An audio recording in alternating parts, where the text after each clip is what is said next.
States possession of huge amounts of wealth and land, which the Constitution does not allow them to Of course. have. But you know, that issue of wealth, do you know that the government and the institutions that work with it, the bankers and all these people that are the corporatists that are working with it, the government basically controls half of the stocks in the U.S. stock market.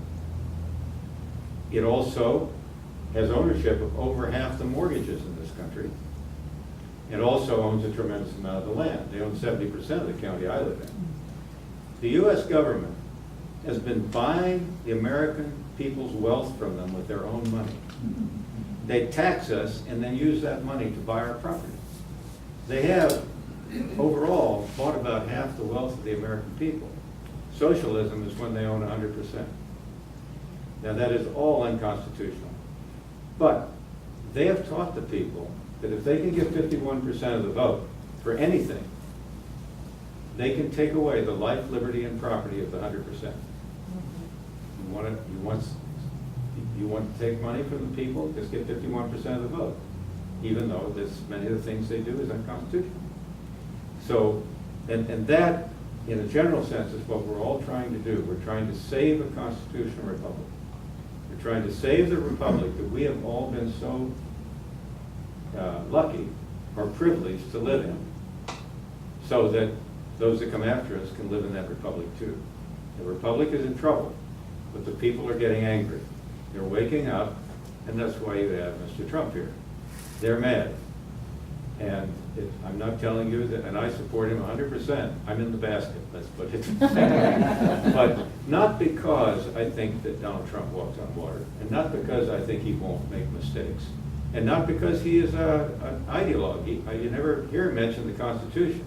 He's a tough New York businessman, but he's fed up, and he's a patriotic man, and he's proposed some very good things. He's got a good Supreme Court list. He wants to cut the corporate tax from 35 to 50. You know what the corporate taxes are? 35% federal, 10% state, and you add local. Every businessman loses 50% of his money before he even starts spending his profits.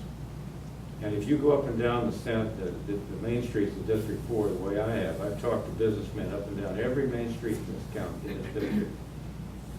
After you get south of Eugene, it's the same story. About a fourth of the business of the company, of the places are closed, there's nothing going on.